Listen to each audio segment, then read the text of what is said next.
Mtazamaji wa Sayuni Gospel Flavor, ni majira na wakati mwingine tena ambao Mungu ametupa kibali ili tuweze kujadili mambo ambayo yako mbele yetu.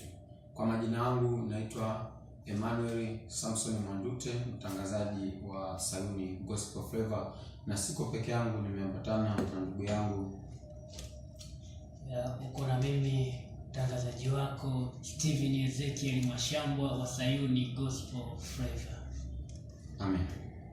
Nafikiri kwa nyakati zilizopita kuna maswali mengi ambayo tuliweza kuyajadili na yako mtandaoni. Tunaona yamekuwa ni baraka, yamekuwa ni faraja kwa kila mtu anayegusa na kuyatazama, kwa kuwa ni maneno ya Mungu na yanazidi kuishi siku hadi siku. Kwa hiyo leo tena tumekuja na hoja nyingine na mada nyingine ambayo Mungu ameikubali kwa siku ya leo. Na hatuko peke yetu, tuko na yule mtumishi wa Mungu. Atajitambulisha kwa majina yake, anaitwa nani, alafu baada hapo tutaangalia kile kitakachofuata. Mchungaji, Bwana Yesu asifiwe. Amina. Bwana Yesu asifiwe sana. Amina. Karibu sana mchungaji kwa faida ya watazamaji wa Sayuni Gospel Flavor. Asante sana. Jina langu mimi naitwa Mchungaji Luther Munko Majoji. Niko hapa Tabata, Dar es Salaam kwenye kanisa la Pentecoste, linajulikana kwa jina la DGM, Discipleship Gospel Ministry. Huduma ya kuwafanya watu kuwa wanafunzi wa Yesu liko chini ya kanisa la Pentecoste Arusha, lakini hapa Tabata, Dar es Salaam. Karibu sana kwenye kipindi chetu tena kwa mara nyingine. Amina. Asante sana mchungaji kwa ajili ya utambulisho wa awali. Nafikiri kuna maswali kadha wa kadha ambayo tuliwahi kujadili tumeona yamepita na yamefanyika kwa ni baraka, na naamini kwa kazi ya Mungu inakuwa kiwango tukufu mpaka utukufu. Nafikiri leo tena tuko na swali zuri ambalo limekuwa ni gumzo kwa watu wengi, waamini na wasioamini, na mahali pengine labda waamini wanaenda kuhubiri Injili, imekuwa ni changamoto wakiwa kiulizwa hili swali limekuwa ni gumu. Kwa hiyo leo timu nzima ya Sayuni Gospel Flavor tumeona tuje tena mchungaji na swali tuweze kujadili kwa niaba ya Watanzania au maelfu ndani ya nchi na wengine wanatufuatilia nje ya nchi. Asante sana, karibu sana na amina. Tukushukuru kwa utayari wako. Ubarikiwe sana. Amina. Karibu Bwana Ezekiel. Asante. Kuna swali limekuwa likisumbua na kutatiza watu wengi, hasa wale ambao si waamini wa dini ya Kikristo. Wamekuwa wanatoa changamoto nyingi kwa swali hili ambalo liko mbele yetu mchungaji. Na swali lenyewe linasema hivi: je, ikiwa Yesu Kristo ni Mungu na alipokufa pale msalabani akazikwa, dunia ilikuwa inaongozwa na nani? Maana tunajua Mungu hafi, lakini Yesu Kristo alikufa. Dunia ilikuwa inaongozwa na nani? Asante. Amen. Bwana Yesu asifiwe sana. Amen. Niseme hivi kabla hatujaingia moja kwa moja kwenye kufafanua hili, lakini niombe tu kwamba nishukuru Mungu kwa ufupi sana, alafu tuendelee. Baba, katika jina la Yesu, asante kwa sababu ya wakati mwingine umetujalia, umetupa neema tena kwa sababu ya wajibu huu. Tuko kwenye kipindi kingine Bwana cha kufundishana maneno yako. Ninaomba utusaidie, utuwezeshe. Roho Mtakatifu ni mwalimu. Naomba ututangulie kwa ajili ya haya, na umwezeshe mtazamaji pia, umpe nuru ya ufahamu ili aweze kuelewa haya ambayo pia tunayafundisha kwa ajili ya utukufu wa jina lako. Ninambariki kila mmoja anayesikia, Mungu wa uzima, kwamba asitoke hivi. Ninaomba maneno haya yakawe na fundisho la kumsaidia kwenye maisha yake katika jina la Yesu. Amen. Asante sana. Basi moja kwa moja tuende kwenye swali kwamba ameuliza kwamba je, kama Yesu ni Mungu, dunia iliongozwa na nani Yesu alipokufa akazikwa kabla ya kufufuka? Unajua niliwahi kusema na nitaendelea kusema kwamba sisi hapa Huu ni uwanja wa kujadili mambo magumu. Na kabla ya kuendelea niseme tu kwamba pengine kuna mambo yanayokutatiza pia na ungetamani tuyafafanue. Tunaomba kabisa kwamba kwa sababu kuna namba zitakuwa zinapita hapo kwenye screen yako au utakuwa unaziona. Kwa hiyo hebu jaribu pia na wewe kutoa maoni yako, au kama kuna mambo ulionao nataka tuyafafanue kwa mujibu wa Biblia, usisite pia kututumia maswali yako, tutayaweka hapa hata kama tutasema nani ametutumia.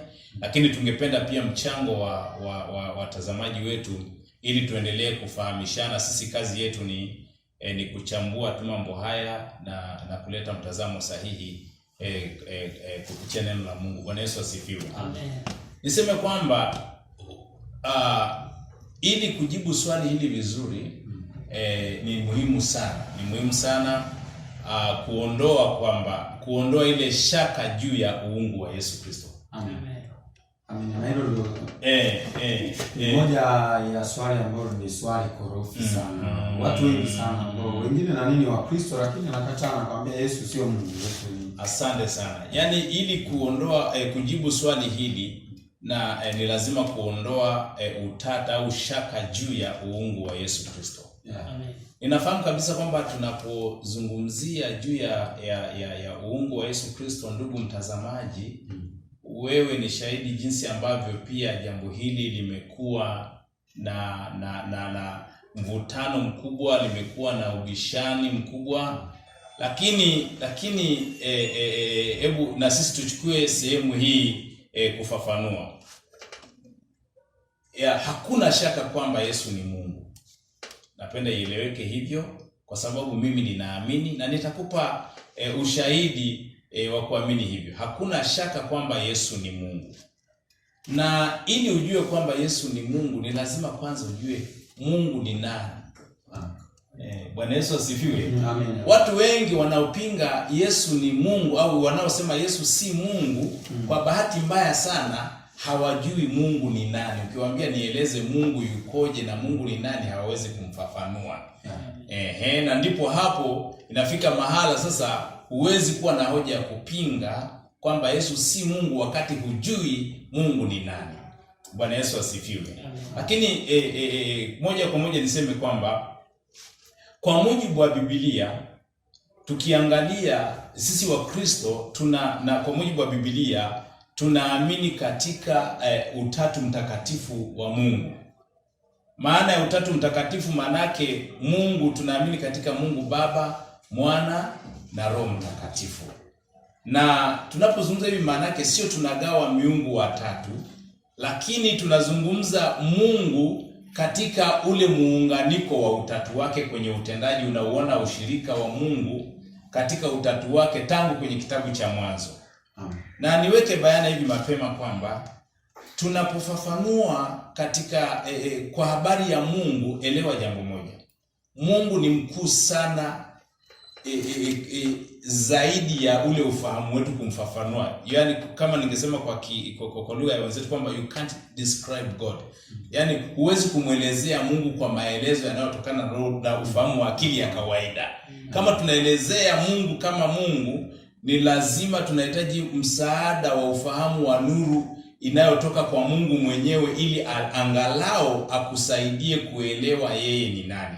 Na maandiko yanasema tunafahamu kwa sehemu, kwa sababu Mungu ni roho na sisi tuko katika mwili. Kwa mara nyingi tunalazimika kutumia pia ufahamu wa mwili huu usiposaidiwa na ufahamu wa Roho Mtakatifu.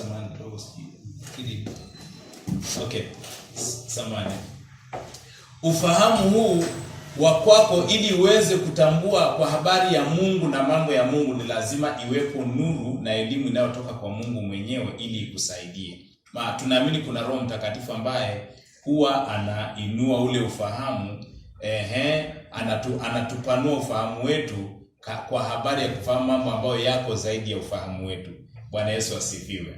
Kwa hiyo kuna utatu mtakatifu, kuna Mungu Baba, kuna Mwana na kuna Roho Mtakatifu. Ukisoma kitabu cha Mwanzo, Biblia inasema hivi. Ngoja nisome kidogo kuanzia ule mstari wa kwanza, sura ya kwanza mstari wa kwanza.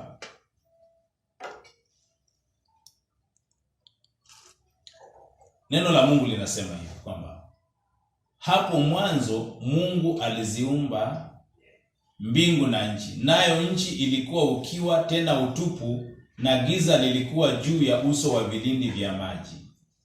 Roho ya Mungu ikatulia juu ya uso wa maji.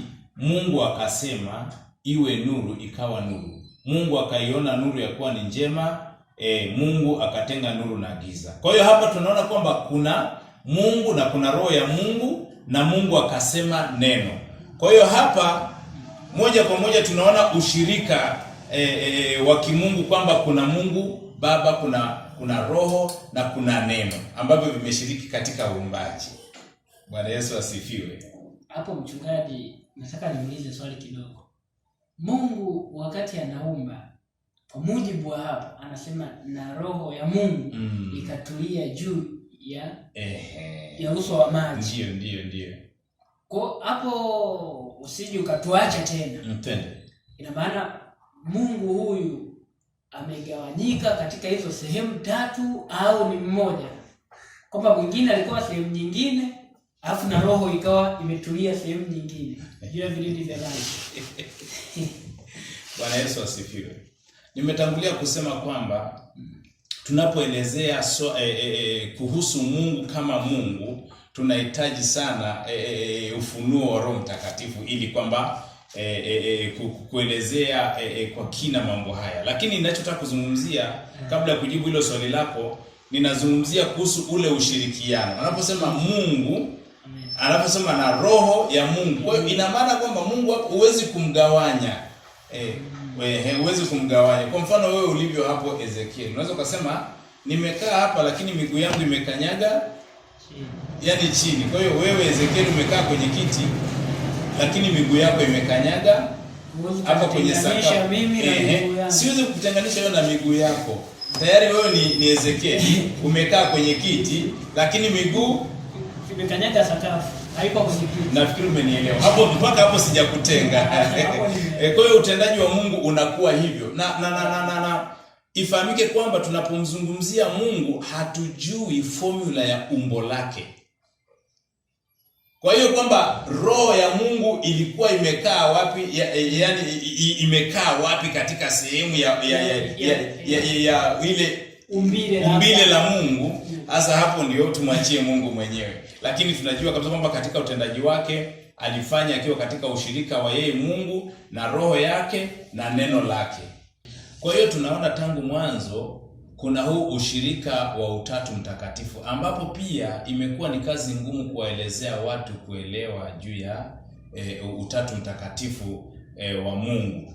Lakini tunaona inafanya vyema zaidi kwenye ushirikiano. Kwa hiyo Mungu alipokuwa naumba kulikuwa na neno pale, kulikuwa na roho ya Mungu pale, lakini pia kulikuwa na Mungu mwenyewe, Mungu Baba. Unaona Lakini pia tunaposema Mungu tunaposema neno sasa kwenye kitabu cha Mwanzo, tunakuja kwenye kitabu kile cha Yohana ile sura ya kwanza, na kuna maneno ambayo sitaridhika kama sitayasoma yanapoelezea juu ya huyu neno sasa. Mungu akasema ikawa. Lakini sasa ukija hapa Yohana anafafanua vizuri hili neno. Biblia inasema hivi kwenye kile kitabu cha Yohana sura ile ya kwanza, maandiko tumesoma lakini nitayafafanua utayaelewa, kwamba hapo mwanzo kulikuwako neno, naye neno alikuwako kwa Mungu, naye neno alikuwa Mungu. Huyo mwanzo alikuwako kwa Mungu. Vyote vilifanyika kwa huyo, wala pasipo yeye hakikufanyika chochote kilichofanyika. Ndani yake, yani ndani ya huyo neno, ndimo kulimokuwapo uzima, yani uhai, na ule uzima ulikuwa nuru ya watu, nayo nuru yang'aa gizani, wala giza halikuiweza. Lakini ukienda pale katika ule mstari wa 10 na ngapi? Ule mstari wa 14, Biblia inasema naye neno alifanyika mwili akakaa kwetu, tukauona utukufu wake, utukufu kama wa mwana pekee atokaye kwa Baba, amejaa neema na kweli. Hii kwa mtu ambaye anataka kuelewa iko bayani kwamba Mungu akasema neno, roho ya Mungu ilikuwa imekaa mahali ikishiriki katika uumbaji, alafu Mungu akasema vitu vikafanyika. Huyo neno sasa, hilo neno baadaye Biblia inasema neno huyo akafanyika mwili, ambaye pasipo huyo hakikufanyika chochote. Kwa hiyo neno ndio lilishiriki uumbaji. Kwa hiyo hakuna yani unajua ukisema kitu kimeumba, yani sifa ya uumbaji ni ya Mungu.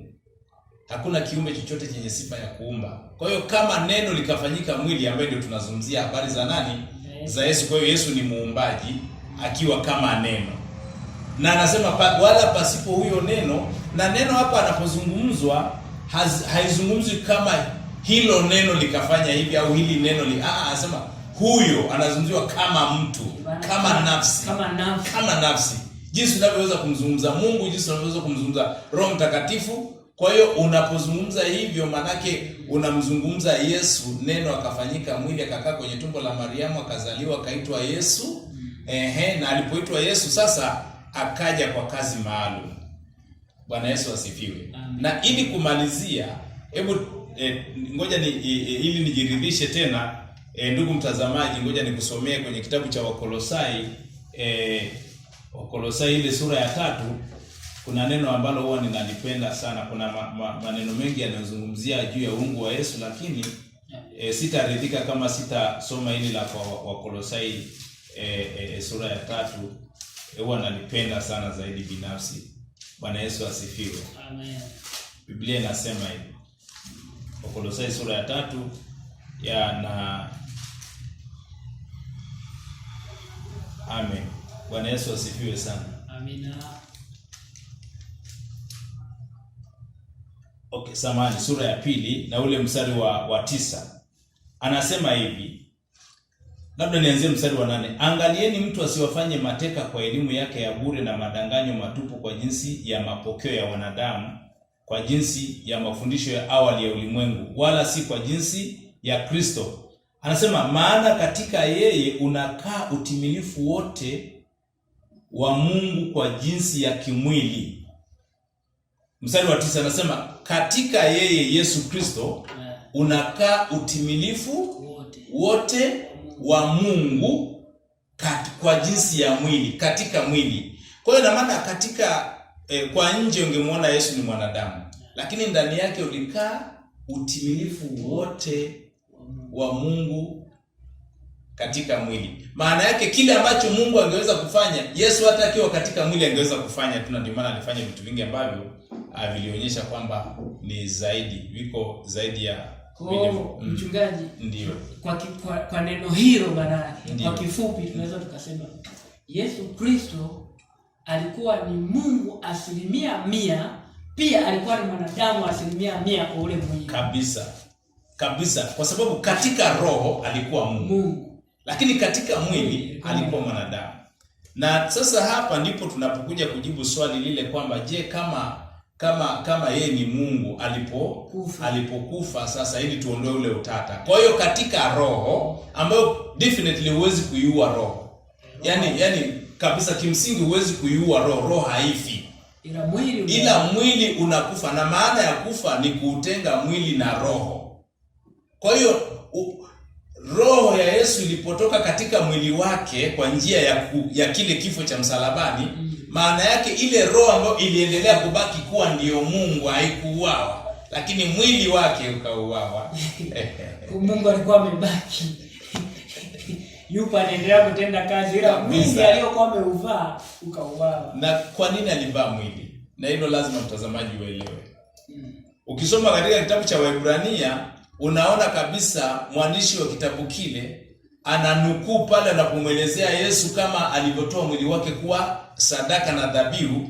Ananukuu kwenye Zaburi anaposema kwamba mwili uliniwekea tayari.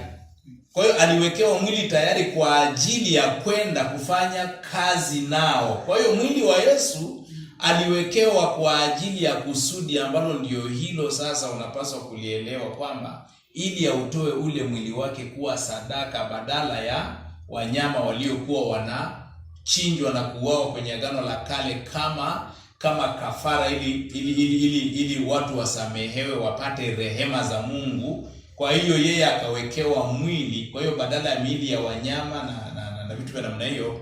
Kwa hiyo yeye akawekewa mwili ili iwe ni dhabihu au kafara ya moja kwa moja kwa ajili ya ondoleo la dhambi za wanadamu. Kwa hiyo alitengewa mwili. Kwa hiyo Yesu alikuwa ni Mungu lakini akavaa mwili ili afanye mission.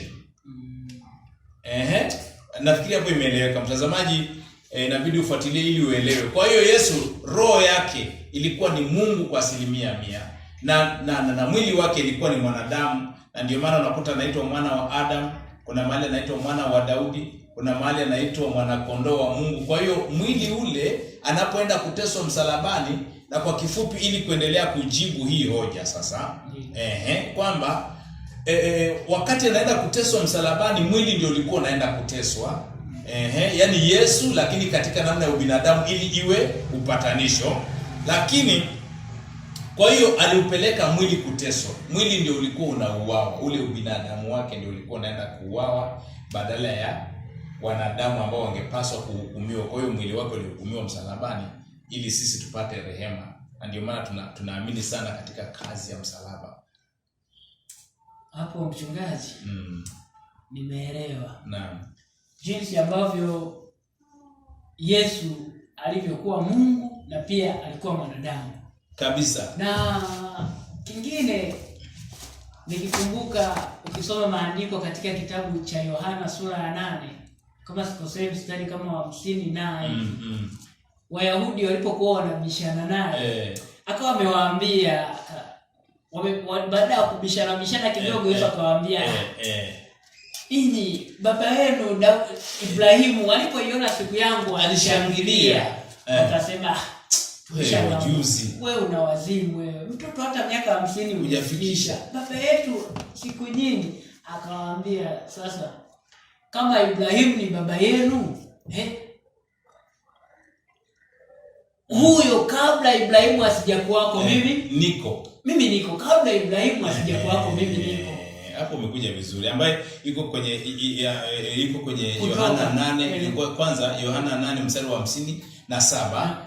Anaposema mimi niko, Wayahudi wakataka kumpiga mawe kwa sababu wao wanamjua mimi niko ndio nani. Wanajua mimi niko ni Mungu. Ni Mungu wao aliyewatoa katika nchi ya Misri. Kwa hiyo wakakatishwa, ina maana wewe ndio mimi niko. Wewe ndio Mungu. Ukisoma ile katika Kutoka 3:14 pale ambapo Musa anauliza kwamba nitawaambia ni nani kanituma, sema kawaambie mimi niko ambaye niko. Kawaambie mimi niko amenituma kwenu. Alafu Yesu anakuja kunukuu mimi niko, anasema huyu ana wazimu.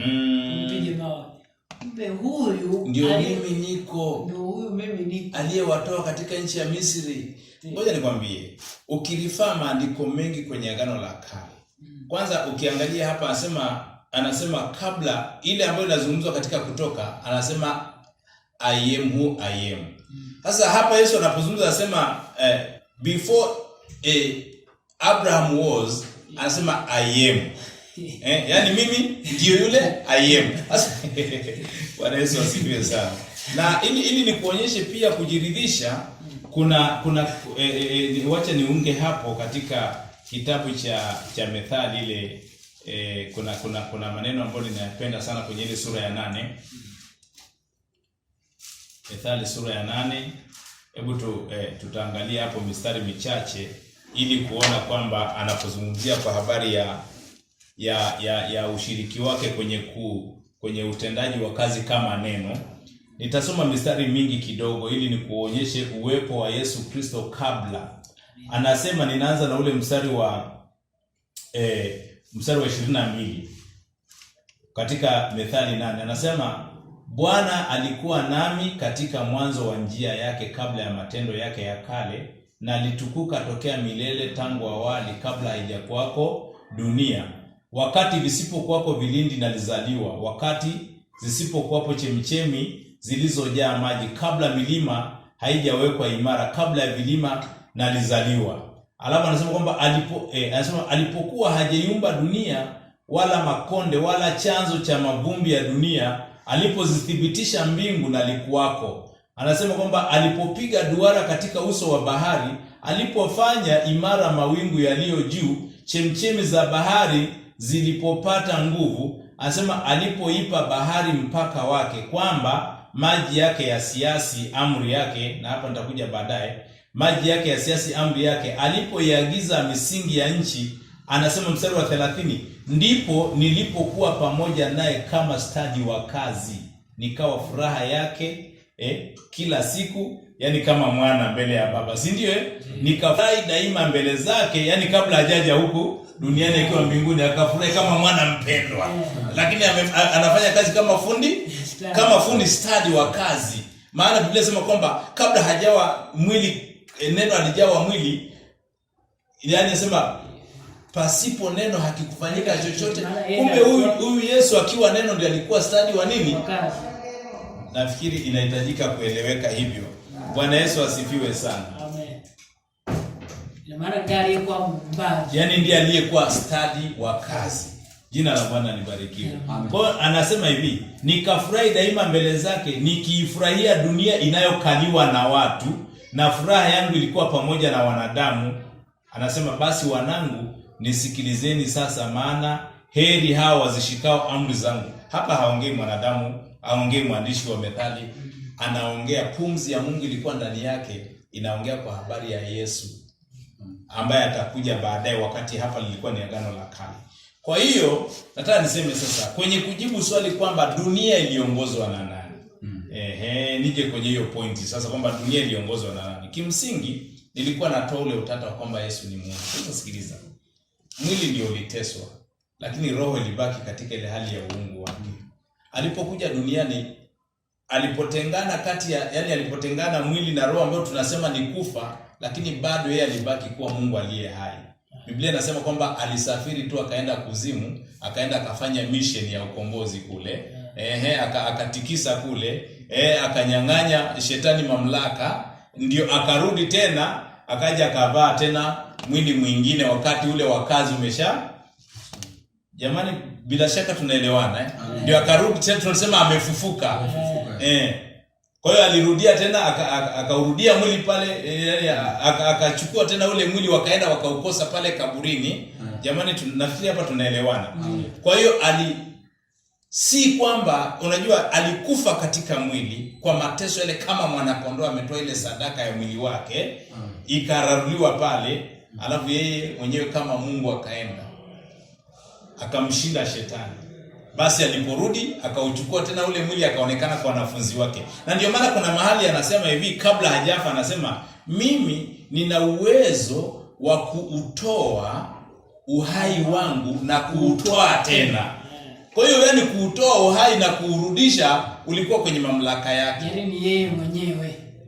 Kwa hiyo alivaa mwili kwa sababu ya kazi ya dhabihu. Na ndio hiyo tunapoamini katika kifo cha Yesu Kristo msalabani kwa kuteswa mwili wake, tunakuta tuna rehema nyingi na tunapata ukombozi. Dunia ilipata ukombozi kwa sababu ya Yesu kuvaa mwili. Amen. Bwana Yesu asifiwe sana. Amen. Kwa ndugu mtazamaji, tunapoelezea mambo haya yanayohusu Mungu na uungu wake na uweza wake, kwanza kabisa niseme kwamba Biblia inasema kwamba kuna watu wa rohoni na kuna watu wa mwilini na kuna watu wa asili. Kwa hiyo anasema watu wale wa rohoni, maneno yao ni ya rohoni, tafsiri ya mambo yao ni ya rohoni, wanaweza kuelewa yale mambo ya rohoni kwa sababu Mungu ni roho. Kwa hiyo anasema hivi katika Wakorintho wa kwanza ile sura ya 2, kuanzia ule mstari wa 10 na kuendelea, anazungumzia jinsi ambavyo wale ambao wa rohoni watu wamejaliwa, wamepewa kufunuliwa yale mambo ambayo ni ya rohoni na wanaongea maneno ya rohoni kwa lugha ya rohoni. Kwa nini tunasema hivi? Ni kwa sababu huwezi kuyaelewa mambo haya bila kupata nuru ya Mungu ndani yako kwenye ufahamu kwa njia ya Roho Mtakatifu. Na niseme tu kwamba nilipokuwa nazungumzia ushirika wa Mungu katika Utatu Mtakatifu, tunauona tena katika kitabu kile cha utasoma kwa wakati wako, sura ya 3 kitabu cha Mathayo, wakati Yesu Kristo kwa mstari wa 16 anaenda kubatizwa kwa mara ya kwanza. Tunaona Yesu akijazwa na Roho Mtakatifu alipobatizwa. Wakati anaenda Yordani, Biblia inasema kwamba Yohana Mbatizaji akasema mtamuona Roho Mtakatifu atamshukia juu yake kama hua. Kwa hiyo Roho alishuka juu yake wakati Yesu anabatizwa. Roho Mtakatifu akaja pale kama hua, yani kama mfano wa njiwa. Alafu yeye Yesu kama mwana anatumbukia kwenye maji. Sauti ya Mungu Baba ikatoka juu mbinguni akasema, huyu ni mwanangu mpendwa, msikilizeni yeye. Kwa hiyo naona pale tena wanashirikiana Baba, Mwana na Roho Mtakatifu. Na pale ambapo Mungu alipotaka kumuumba mwanadamu, anasema, hasemi na nimfanye mwanadamu, hasemi kama pekee yake, anasema na tumfanye mtu kwa sura yetu, kwa mfano wetu na kwa sura yetu, ili akatawale. Alikuwa anamwambia nani na tumfanye? Walikuwa na nani? Hii hakuwa naongea na malaika, kwa sababu malaika hawakushiriki kwenye uumbaji. Kwa hiyo ilikuwa ni Mungu Baba, Mwana na Roho Mtakatifu. Uungu wa Mungu ni mkuu sana. Biblia nasema kwamba Mungu huwezi kumwelezea, ukuu wake hautambulikani. Lakini haya tunaelezea katika lugha ya kawaida ya kibinadamu, ili angalau tupate kufahamishana tu, tulijue kusudi la Mungu, ila tutajua zaidi siku tukienda, ila tutaenda siku kimwamini Yesu Kristo. Bwana Yesu asifiwe. Amina. Labda hapo mchungaji, kama sikosei ni kipindi cha sheria, kipindi kile ambacho Musa na watu wa Israeli, tunaona kuna mazungumzo ambayo Mungu alikuwa ndani yake akisema kwamba mtu yeyote msifanye kitu chochote cha kufanana, yani mtakifananisha na nani, kwamba hamna kitu chochote au mtu yeyote ambaye anaweza kujifananisha na Mungu. Lakini tunaona hapa ni maandiko tena, Mungu mwenyewe anasema tumfanye kwa sura yetu, yani kwamba sasa, je, kwamba labda wewe mtu unaposema mimi nafanana na Mungu, na Mungu mwenyewe kakataza akasema hapa inakaje? Labda na ni miongoni mwa maswali mtu tukihubiri kambe wote wasemaje unafanana na Mungu. Iko hivi, yani Mungu atabaki kuwa Mungu katika upekee wake. Amen. Hapo tuelewane.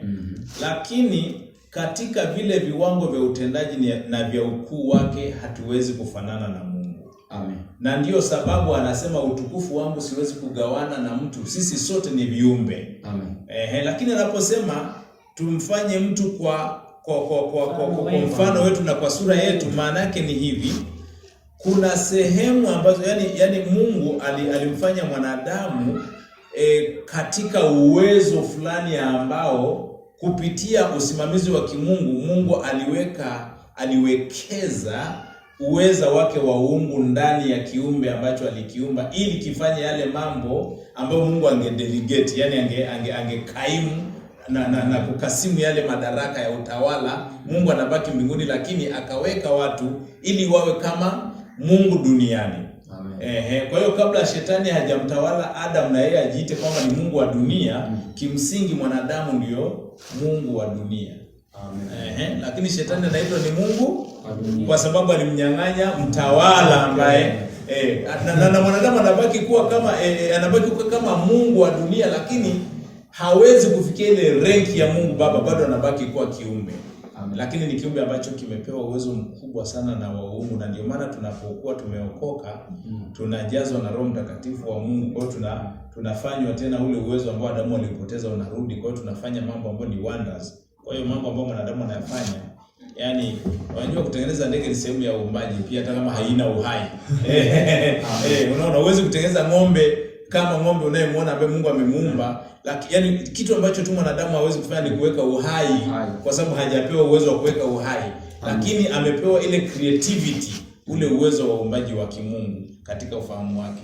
Na mpaka hapa mambo tunayoona kama ni ajabu sana, bado mwanadamu ametumia asilimia ndogo sana ufahamu wake, maana nuru ya ufahamu iliibiwa na shetani pale ambapo alipotawaliwa pale. Lakini ashukuriwe Yesu aliyekuja kuturudisha katika ile nafasi ambayo Mungu alimweka Adam, lakini akaipoteza. Mchungaji,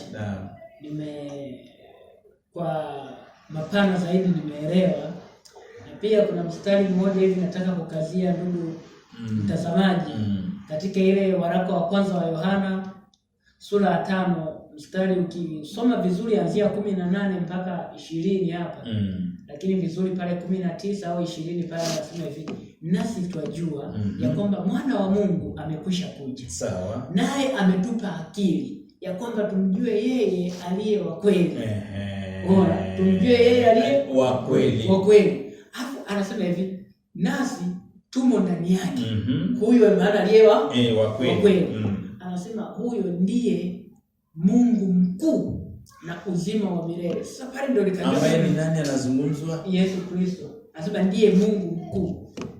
Kumbe huyu kuna namna fulani ambayo tunahitaji ufahamu wa kimungu. Tunahitaji Roho Mtakatifu aweze kutufunulia maandiko ili tuweze kujua kwamba hakika kumwamini Yesu Kristo tumemwamini Mungu mwenyewe. Asante sana. Na kimsingi niseme hivi kwamba tunaposema uungu wa Yesu Kristo hatuzungumzii ile namna alivyotembea katika kula kwake na kufanya. Tunazungumzia ule utu wake wa ndani. Na kwa taarifa yako ndugu mtazamaji, nikwambie tu uelewe hivi kwamba usijitazame jinsi ulivyo katika ile sura ya nje. Wewe ni kiumbe cha ajabu sana sana kama ungeonyeshwa roho yako ilivyo. Nguvu yake ni ajabu na Mungu alimpa mwanadamu uwezo na maarifa ya kipekee sana. Na ndio maana tunaposema Yesu hatumzungumzii katika hali ya kawaida, tunazungumzia ule uwezo katika roho, ni uwezo, yeye ni Mungu kabisa. Bwana Yesu asifiwe.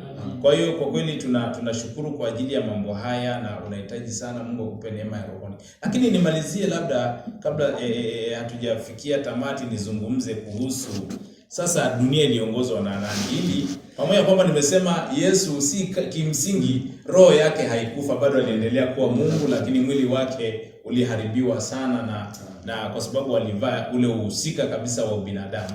Lakini niseme kwamba ilikuwa ni kwa kusudi maalum. Lakini kuhusu dunia kuongozwa, unajua Mungu alipoumba dunia alifanya set up, alifanya mpangilio wa ajabu sana.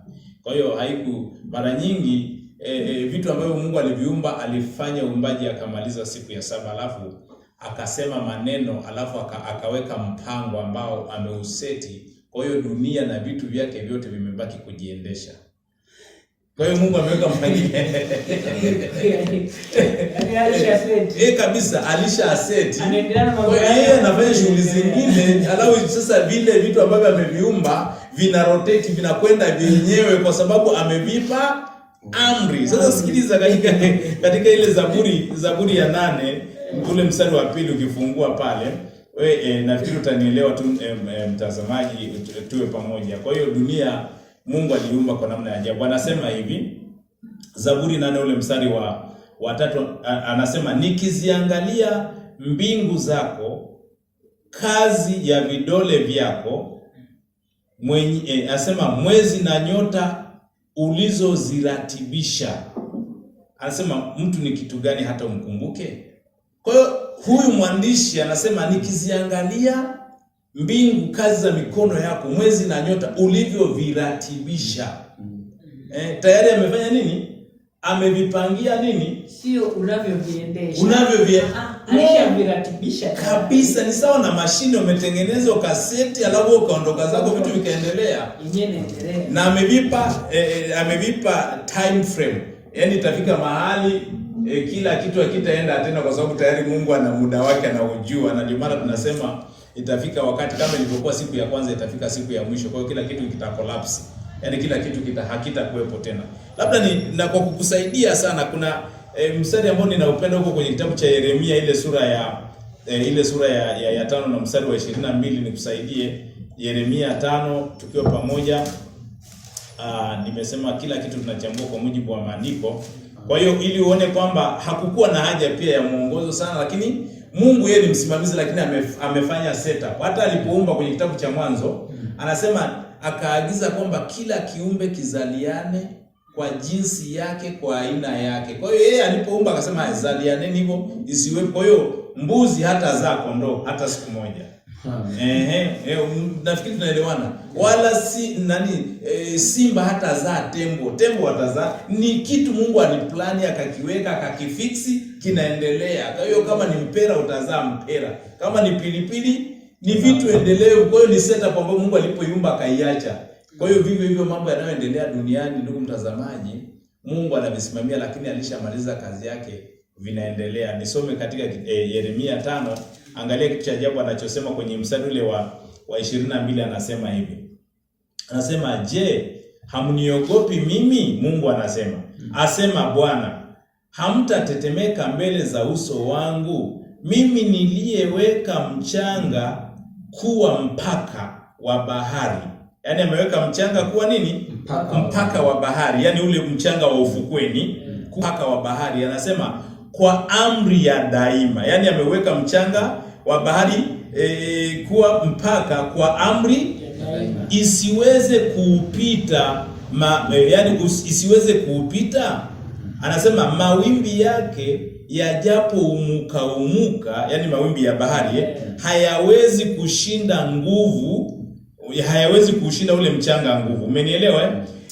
Anasema yajapo vuma sana hayawezi kuupita ule mchanga. Kwa hiyo Mungu alipoiumba bahari, alipoweka ule mchanga wa ufukweni, yaani watu wanaenda kuchezea mchanga wa ufukweni, lakini hawajui kwamba Mungu ana kazi nao sana. Na ndio maana yani hapo sisi tunaishi Dar es Salaam, na napenda mtazamaji uelewe, ukienda popote ufukweni hakuna ukuta uliowekwa juu ili kuzuia bahari sije kameza watu huko. Yaani mchanga Mungu ameweka, alafu akayaambia maji, kiboko yenu ni ule mchanga wa ufukweni, na akasema itakuwa hivyo mwanzo mwisho. Kwa hiyo wewe mawimbi hata uwe kama mlima Kilimanjaro, kiboko yako ni utakapofika ufukweni nimekuwekea mchanga. Kwa hiyo ni setup ambayo Mungu ameifanya. Tungeaje hapa ni tumelifungua kitu kikubwa sana. Afu Mungu kumbe wa ajabu. Mchanga tu. Kweli. Mchanga haivuki mchanga. Kuna vitu vya ajabu sana. Unajua kuna kitu, unajua, ngoja nikwambie, nikusome labda andiko la mwisho ili uelewe Mungu alivyoumba vitu vinajiendesha. Lakini Yesu alipokuja, yani alikuja tu ili kufanya mission fulani ya kuturudisha, ya kumfunua Mungu ambaye hatukumjua tangu mwanzo. Kwa hiyo anasema mtu aliyeniona mimi amemwona Mungu. Kwa sababu Yesu ametufundisha kumjua Baba. Unaona? Lakini ilibidi awe uhusika. Na kwa kifupi, kabla sijaenda mbali, unajua Mungu ni mkuu sana kwa kiwango ambacho kama Yesu angekuja exactly kama alivyokuwa mbinguni na ule ukuu wake, hakuna mtu angesimama. Kama jua tu ambalo limeumbwa na huyu Mungu, ukiangalia tu kidogo hivi juu, ule mwanga unauogopa, unatamani ujifiche. Sasa Mungu ni zaidi, nuru yake ni zaidi. Kwa hiyo ndio maana Yesu alikuja katika namna ya kawaida kabisa, ili avae ule uhusika wetu, ili atusogeze karibu, alafu atuambie siri na yale atupasao kufanya, ili tuweze kumjua Mungu katika lugha rahisi kabisa ya kibinadamu. Ndio sababu Yesu alikuwa kama mwanadamu. Na nafikiri unapaswa kuelewa hili somo. Na inahitaji Mungu akusaidie kuelewa sana, mtazamaji. Yaani tuna kazi kubwa ya kuwafanya watu wamjue Mungu, na Mungu akupe neema ya kufunguka ufahamu. Ngoja nikusomee Zaburi ya 104, alafu nitaenda kumalizia pale, labda kama wenzangu watakuwa na jambo la kusema. Zaburi 104, ili uone Mungu alivyoviratibisha hivi vitu vinaendelea kujiendesha vyenyewe. Na ule mstari wa 19, 104 mstari wa 19, Biblia anasema kwamba ule mstari wa 19, samahani kidogo, bidi tuongezee macho kidogo. Anasema hivi, aliufanya mwezi kwa ajili ya nyakati. Kwa hiyo aliufanya mwezi kwa ajili ya nini? Ya nyakati. Alafu anasema hivi, jua latambua kuchwa kwake. Kwa hiyo jua linatambua kuchwa. Na ndio maana jua alikosei saa ya kuchomoza na saa ya kuzama. Linajua zamu yake. Mungu aliratibia hivyo. Kwa hiyo jua linatambua kuchwa kwake. Nafikiri mtazamaji utakuwa umenielewa. Kwa hiyo Mungu aliratibisha hivi vitu vyote vinaendelea. Ukiona maisha yanaendelea, mengine yalipangwa tangu mwanzo, lakini Yesu alipokuja tu alitaka atujulishe wajibu na nafasi yetu kwa Mungu, na ndio maana alikuja kama Mungu. Anasema alitoka mbinguni ili atufundishe ya mbinguni yalivyo, maana alitoka huko. Kwa hiyo ningeweza kusema mambo mengi kuhusu uungu wa Yesu Kristo na zamu yake hapa duniani, lakini niseme tu kabla tujamaliza kwa maombi, kama zangu anaongezea. Asante sana mchungaji, nafikiri tumeelewa vizuri. Mchungaji amefafanua kwa mapana na marefu, na kuna mengine ambayo yameongezeka hapo tofauti na swali letu ambavyo lilikuwa. Lakini yote hiyo ilikuwa ni kwa ajili ya faida, ili tuweze kujifunza zaidi na zaidi. Lakini niweze kusema na wewe mtazamaji wa Sayuni Gospel Flavor kwamba ziko namba za mtumishi wa Mungu zinapita hapo kwenye screen yako. Usikose kumtafuta, au kama una maswali au labda kuna mahali hapo katika kuzungumza, kufafanua haujaelewa, unaweza ukamuuliza zaidi. Mchungaji, Mungu akubariki sana kwa ajili ya kazi nzuri. Amina sana, barikiwe na wewe. Amina. Mungu akubariki sana. Amina. Basi tuhitimishe kwa sala tena. Amen. Mungu wa mbinguni, Baba, tunakushukuru katika jina la Yesu Kristo. Tungekuwa na mengi ya kusema, tumesema kwa kile kiwango umetusaidia kwa msaada wa Roho Mtakatifu. Endelea pia kumsaidia ndugu yetu mtazamaji anayefuatilia vipindi hivi. Mungu Baba, ninakusihi kwa jina la Yesu uweze kumfungua na kumpa ufahamu. Najua sisi wanadamu tunapita katika changamoto za maisha pia. Ninaomba mbariki, ninaomba mfungue, kama ni mgonjwa umponye kwa jina la Yesu Kristo aliye hai. Ule uweza tuliozungumza wa uungu ambao ulishuka nao duniani Bwana, ukamguse katika maisha yake ili akujue wewe, katika jina la Yesu Kristo. Baba, tunaomba na kushukuru. Amen. Amen. Mungu akubariki sana. Amina. Tukutane tena kipindi kingine na muda mwingine ambao Mungu atatupa kibali. Lakini tusimsahau cameraman wetu yupo, ambaye ni director Eric Kati, ambaye yuko nyuma ya kamera. Usije kaona hivi tunang'aa na kipindi kiko vizuri. Yupo mtendakazi zaidi ambaye anatufanya tujidai. Mungu akubariki sana. Asante sana. Amina. Barikiwe sana. Amina. Barikiwe sana. Amen. Sambamba pamoja na Sayuni Gospel. Amen.